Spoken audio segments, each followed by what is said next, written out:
Good morning, afternoon, and evening, everybody. My name is MiAh the King, and an elephant never forgets, but I forgot what the elephant remembered.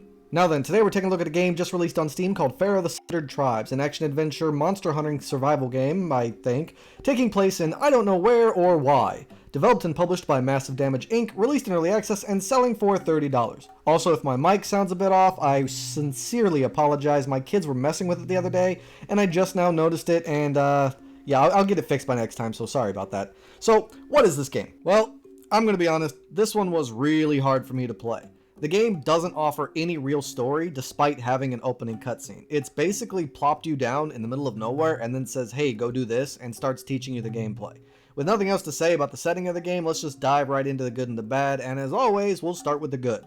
So, up first for the positives is the idea. I do enjoy the idea of this. It's a multiplayer online co-op game, so you can play with your friends. It's not PvP like Rust or some others. It's, co-op, so I like that. You're in some kind of primitive civilization, and you have the safety of this super high cliff to keep your tribe safe from all the threats of this primitive world. You have to jump off and glide around to get where you want to get down to in the dangerous world where all the resources are. Grab what you can, hunt what you can, and then head home and build stuff and revitalize your tribe. Honestly, the ability to play this with friends does make the entire thing rather appealing. Unsurprisingly, I don't have any friends other than my wife, and she was not able to join me in this particular adventure, but regardless, the idea was still pretty neat.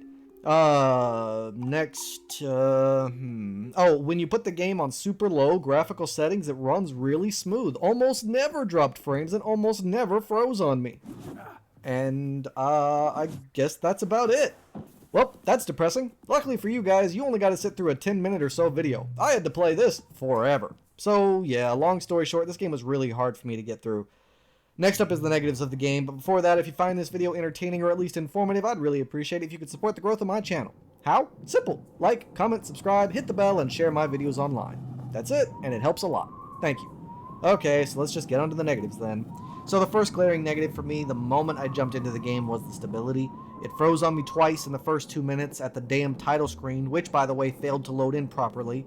Then it began to drop frames on me over and over and over again to the point where I was barely able to get 30 frames per second. I had to drop the graphics down to its lowest setting to almost get a steady 30 FPS. Even with that downgrade, however, the game still managed to glitch, stutter, drop frames, or whatever, depending on what I was doing. I can only imagine how else it's broken and in what other ways, and I'm glad I didn't get to witness those glitches. And I know it's early access, so it's gonna be glitchy, and normally that'd be fine, but if you expect me to pay $30 for your incomplete game, then you best make sure that I can at least play the damn thing. Next up for the negatives is the sound design. It's absolutely awful. The music is basically just the same notes played over and over again.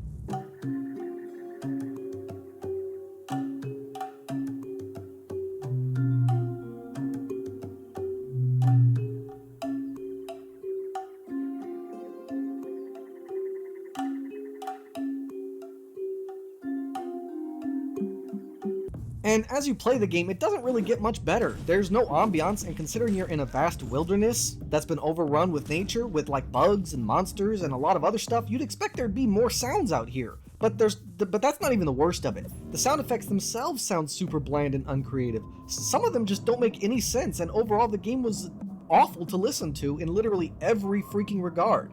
Oh, and there's also no voice acting. Next up for the negatives is the graphical design. Now, the art style itself is not bad. I think it's unique and could have been super fun and quirky for a game like this. But the quality of the design is super bad. Colors melding together, not enough detail in lots of places where it's needed, bad contrast, like really bad contrast, and overall the game just looked ugly everywhere. Now, obviously, I had it on the lowest setting, so you might be thinking, yeah, on the lowest setting, obviously it's going to look awful. But I did have it on the highest setting before I switched over to its lower setting, and it wasn't much better, to be honest.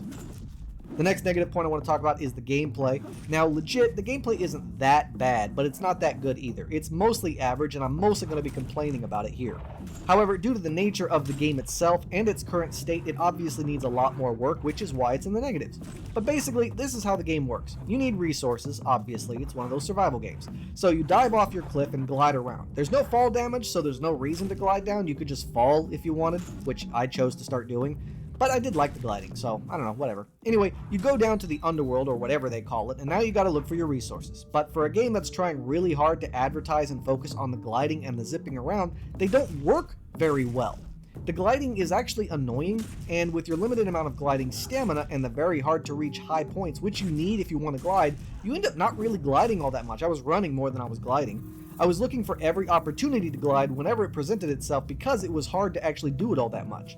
And the zipping around, it's also really awkward and a bit confusing. I see what they were going for here, and it just doesn't really work when your character gets stuck on every little thing, or when they do some weird twirl and flip and end up sending you off course or something. Sometimes your character, while zipping about, will just swerve around and around and around while you wait for him to actually climb up the damn ledge. I mean, when you see the advertisements for this game, it looks like you'll be zipping around all the time and gliding all the time, swinging from here to there and fighting and doing this and doing that and using the zip line and the glider to fight, but you don't really. You want to see the combat? I'll show you the combat.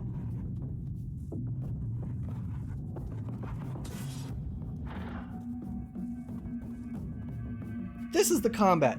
It's boring and lame. I stabbity stab here, and then I walk to his butt, and I stabbity stab there, and over again, and that's about it. The larger monsters might be fun eventually, however, in the beginning of the game, they kill you in one hit. After gaining 3 levels and upping only my health and stamina, they still killed me in one hit. So either they're broken, or in-game bosses, or something I'm unaware of, that somehow ended up in the starter area.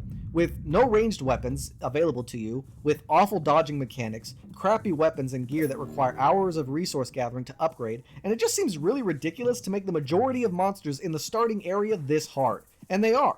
Those big ones that kill you instantly, and weak little wimpy slimes that give you nothing are the majority of monsters in the beginning of the game. Now, there is a cool aspect of recruiting new villagers to your village, who are basically your slaves.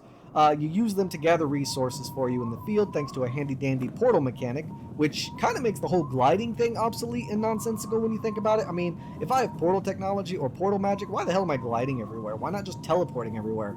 But whatever, let's just ignore that point for now. You could summon a portal out in the field, and then your people will pop out and grab whatever resources are within the radius of that portal, and they'll bring them home. You can build different things in your village, which grant you several bonuses and benefits and allow you to do this, that, or the other, and then you can task your slaves to craft weapons, gear, whatever you want, which takes a really long time for some reason. I mean, we're talking about building a regular spear, and it takes them forever. It's just a spear, guys. So, I mean, I guess it does have some potential, I suppose, but it's a lot like Pal World without the having to capture them thing. Instead, you have to rescue them. And remember all those cool animations of fighting while using gliders and zipping around that are advertised? Yeah, well, you can't even do that in the beginning. Turns out those are skills you have to unlock. So until you do, you have to land and just stabbity stab until the monster dies, and hope that he doesn't kill you. By the way, there's no punishment for death. If you die in the game, there's no consequences whatsoever, so who cares?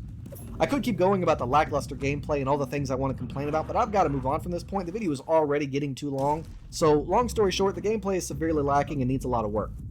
Next up for the negatives is the tutorial. It's pretty shitty, if I'm being honest. Barely teaches you anything, and then it ends up going away. Like, well, screw you. If they want to know more, then you just go look it up themselves in the tutorial option of the menu, which brings me to my next negative, the user interface and the overall mechanics. The UI is exceptionally lazy. Nothing is even on the screen unless something pops up. And then you've got the menu, which is basically it's as basic as I could have ever thought of myself. Like, I could have created this kind of UI. As for the mechanics, now, granted, this game did say that it'd be more compatible with a controller than a mouse and keyboard, which automatically makes it a negative for me. In my opinion, if a game is designed on a computer and sold for computer players, then computer controls should not be an issue. Ever. No excuses, and you'll never change my mind on that. But regardless, there's no key bindings that make any sense. You can't map your key bindings to the things that you want. The controls are a little awkward and weird, especially for PC, but I've read online that people are experiencing issues with the controller as well. There's an item menu and a character level menu and a bunch of other menus, all accessible from the escape button. None of the other buttons that you'd expect, like I or C or M. Your map is absolutely ridiculous. Like, the map, you can't see yourself on the map. There's no compass to let you know which way is north, south, east, and west. So that makes the map completely pointless and useless if you have no idea which direction is which. Okay, you know what? I'm done. I've said enough. With zero voice acting, awful stability, ugly graphics, zero story, horrible combat, awkward controls, unfinished, and with shitty sound, and they're charging me $30 freaking for this? Absolutely, unequivocally, no. Just no. Do not buy this. Do not play this. This game should not have been released this way.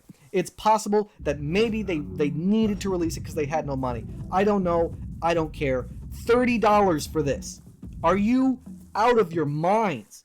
I mean, if you are absolutely desperate for a new survival online game to play with your friends, I would still highly encourage you to wait. Wait a year, wait 6 months, just don't buy it now. This game is nowhere near ready for an early access release, and that's saying something. I mean, other than the originality of the idea and the potential possibilities that this game may one day introduce, I can't think of a solid positive thing to say about this game. And I always try really hard to find some good in even the worst games, but I just couldn't here. This game, it's not even that this game is bad, it's just severely undercooked. It needs more time, a lot more time. There could be a good game buried underneath all this ugliness, but it was impossible for me to find with how unfinished it is. Currently, in its state, this game would be an absolute waste of your time and money, and I would highly encourage anyone who sees this video to avoid this game for now. If you're super interested in this idea, still don't buy it. Put it on your wish list, come back in 6 months or a year and see if they've made any progress, but just don't do it now, you would regret it. Alright everybody? Alright, that's my recommendation. So that's all the time I got for this video. Thanks so much for watching, with a special thanks to those of you who stuck around to the end. If you have any questions or concerns, please let me know in the comments down below. Don't forget to like and subscribe, and I can't wait to see you all again on my next adventure. So until then, I bid you all farewell.